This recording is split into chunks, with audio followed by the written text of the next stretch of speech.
Hey, welcome back, everyone. Today, weather's coming in. I want to do a little bit of fishing, but I think I'm gonna have to wait out this storm here. We've had a lot of rain. I don't know if you guys have had a lot of rain where you are, but we've had literally inches of rain in the last 2 to 3 days. I think another system's coming in, so I'm just gonna chill out here, wait for it to pass. Thought we'd do something fun today while we're waiting for the storm to pass, and that's taking a look at some of the vintage fishing gear that I have. And I've got this really cool old tackle box. I haven't opened up yet. I've inherited it. Got some pretty cool stuff in it. I think it was used way back in the, it's like the 50s or the 60s. So we'll take a look at it. And quickly before I get into that, I want to show you a couple new things that I picked up on my latest trips to Princess Auto. So maybe you guys don't know, but they do have a fair bit of fishing gear there at really good prices. So I wanted to pick up a smaller fishing net for just like, when I do, fishing in my little canoe. Sometimes it's tricky to bring my telescoping net. And I want to get into a little bit more trout fishing this year. So I picked up a little trout fishing net. It's pretty cute. It is by Bad River Tackle Co. It's got a wood frame and it's almost like a little tennis racket, a little pickleball racket there. So basically, it's really light and easy and portable to have in my canoe. Next thing that I picked up was this Sea Striker fillet kit. It's really a nice solid plastic case here, and we'll open it up. It comes with some gloves for handling the fish.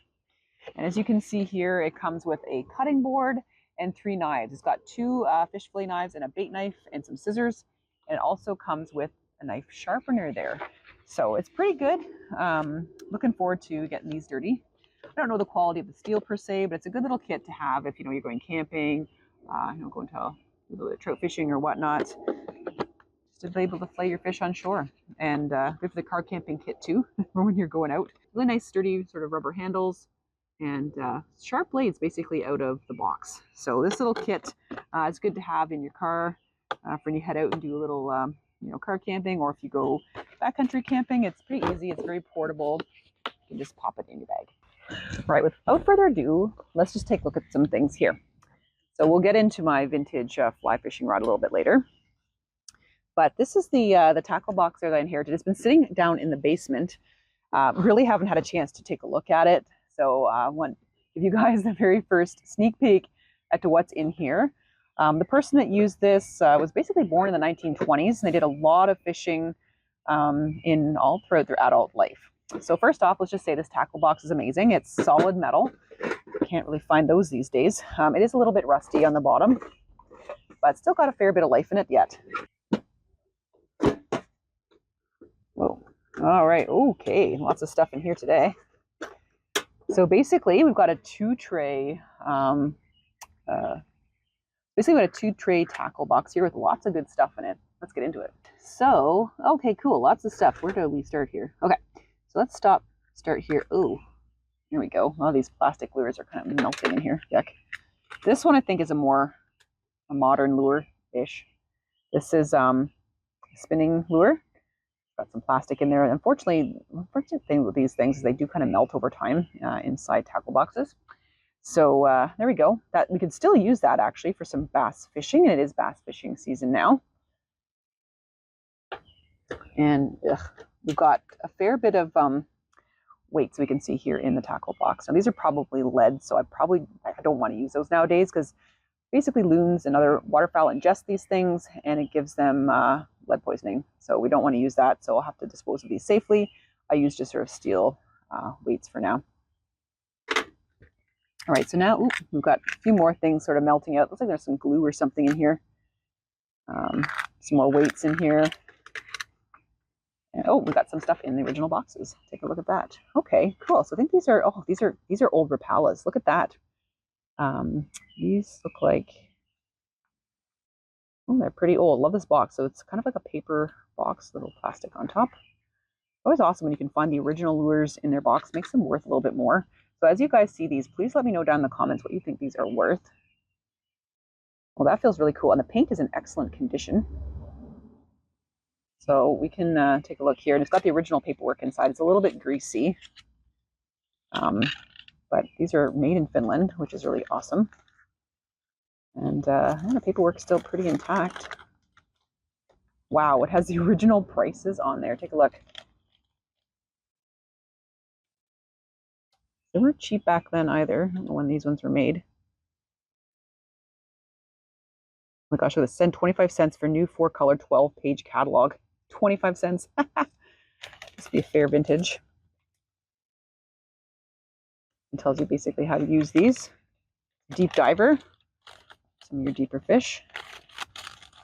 Well, that's really neat. So we got 2 of those. So that was the one there. The electric neon kind of colored one there. Beautiful. Even the hooks are in decent shape too, which is impressive.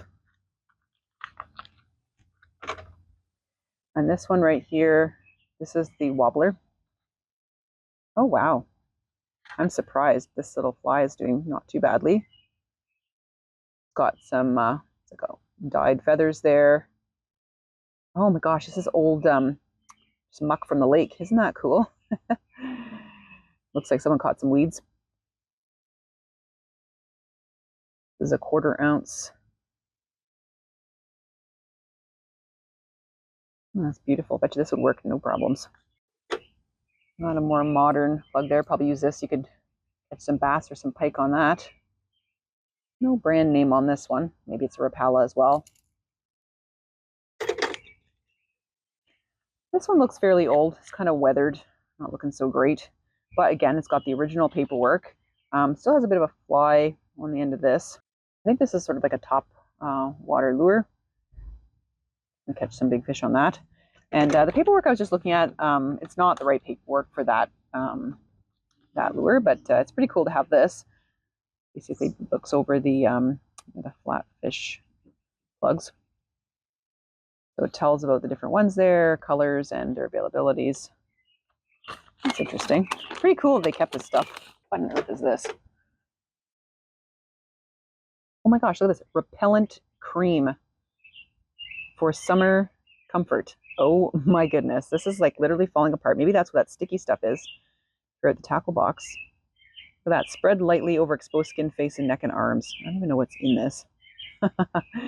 Wow, this is like an antique. If you guys know what this is, please let me know. That is really cool. Like it was well used. And of course, we got a few corks. Probably had some hooks in there. A few modern little spinners there. Nothing exciting. Pair kit for the fishing rod. Now here's one of those flatfish lures. This is probably a more modern, more modern one, the X4. Very bright color. Use this for like pike or walleye. These are designed to kind of mimic sort of a dead or dying fish in the water as you sort of reel them back in. And we have a few more things right here. These look like more recent lures, nothing too exciting there. Oh, this one looks kind of cool. Let's take a look at this. From Rebel. Oh, look at that. $6.49 from Canadian Tire back in the day. Oh, cool. I don't think this one was ever used. Yeah, it's literally sealed. Pretty sealed within the box here. Oh, no, never mind. Perfect. Oh, this is like in mint condition. You could definitely use this. The hooks are in mint condition. You know what? It's probably another one of these. So this one back here, I was like, I don't know what that is. That's probably another one of these Rebels. And he was definitely into catching big fish. All right, in this second drawer here, we've got some, 2 cotter pins and a cotter key, I think. Let's see. Yep. There you go. It's a cute little container. And, oh, this is just probably those little plastic spinners. Okay. It's actually in remarkably good shape. And this is cool. Take a look at this. This is an old-fashioned weigh scale for fish. Look, and it's all metal as well. Ooh. Yeah, look at, see, as you kind of pull it down, you can get the weights there in pounds, up to 8 pounds. I really like this. It's very compact, and it's going to last, obviously. Very cool. And we've got a few more corks here, and like a syringe. I don't know what that would have been used for. I don't think this person had diabetes, but kind of looks like one of those syringes. All right, now down to this part right here. Probably a lot more lead weight. Yep, it's a lot more lead weight. I'm going to get rid of those safely, obviously. This is really heavy and not really good for the environment. And, oh, just more little snap swivels and things like that in here. They're beautiful.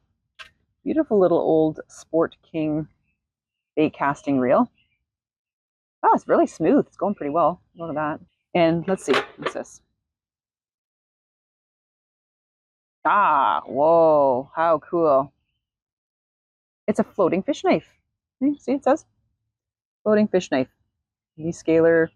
Pop open your beer. Looks like it's been sharpened. Oh, it's actually pretty sharp still. That's beautiful. That's a keeper. It's pretty cool when you find stuff like this. You know me, I like my knives, my knife collection. Pretty cool. Yeah. More split shot. It's got a lot of little bits and bobs here and there. More lead weight. Yeah, cool. Wonder how many fish this was used to string up. This feels nice and heavy. Really nice heavy chain. It's what you use when you catch fish and you kind of want to keep them in the water and keep them alive. You kind of string them on here. It's a stringer. It's great. And we've got a few more of these Rapalas. So these are in really good shape still. Again, Canadian Tire, $5, $4.50. They're worth more now. And now they're in the original box in good shape. You guys tell me what you think these are worth down below in the comments. And yeah, tell me if you've used these in the past. Really interested to hear. I do a show where I actually use these and catch fish in the modern day. What do you guys think? And look at this. This is a Canadian wiggler. This is made in Canada. Beautiful little plug. Still in great shape. Now we've got another one of these Rapalas here and another little lure right here. These are in amazing shape. I can't get over it. I wonder what kind of hair that is. I wonder what kind of hair that is. If it's synthetic or if that's horsehair or what. You tell me. Beautiful. Got some nail polish there. Ooh, that's really old. And looks like another beautiful lure. Well, he certainly liked his Canadian wigglers. This one, I don't know where that was purchased from, but it's for $2.39 back in the day in its original box. Casting and trolling model. Chrome plated. Take a look at that beautiful color. Stamped Canadian wiggler, made in Canada. Take a look. Wow, original paperwork in here too. Now, the Canadian wiggler was made by Lindquist Brothers in Tecumseh, Ontario, and made of brass. I don't see those kind of lures much anymore. Let's take a look at the remaining lures in here. Oh, another Rapala. This is a floating lure.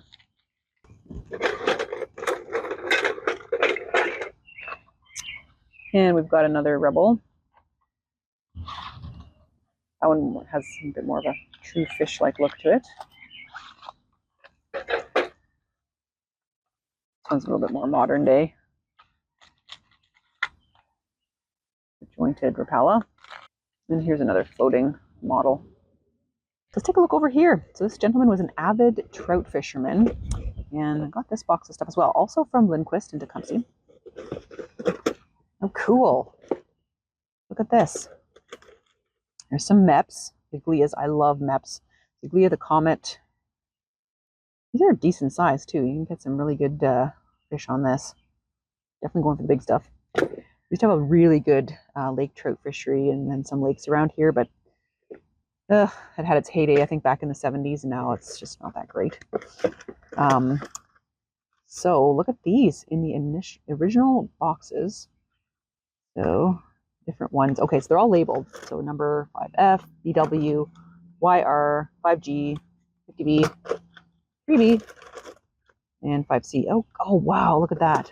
Okay, that's neat. I don't even think these were used. And for casting and fast or slow trolling. These are gorgeous.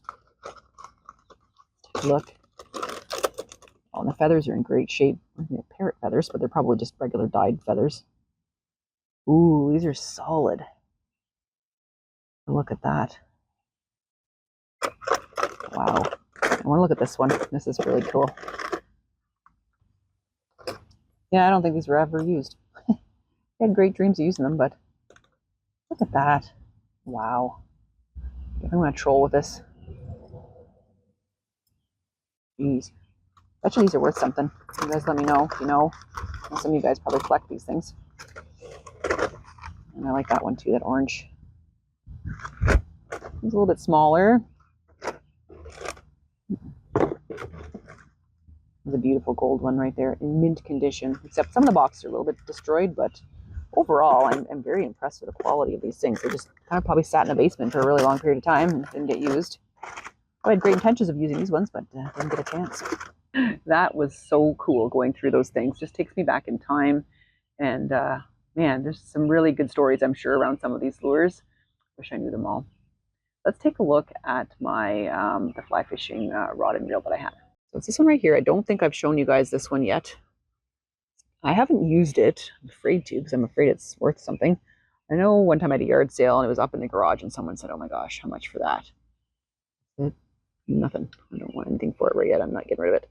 So this is a Shakespeare, an old Shakespeare fly fishing reel. And it's model number 1837. The rod's probably not worth a whole lot. I think it is pretty beautiful. Yeah. The friend that gave me those fishing lures the last time I showed you guys my fishing stuff, he gave me this one. So it's in really good shape. It's probably worth something, but kind of priceless to me. Well, thanks so much for joining me as we wait out the storm to get out fishing, taking a look at some of the old fishing equipment that I have. Please let me know down in the comments if you know a bit more about these lures, if you've used them before, if you have any in your collection, any cool fishing stories. Pop them down below in the comments for all of us to read. You guys have a great week. We'll see you in the next video. Bye for now.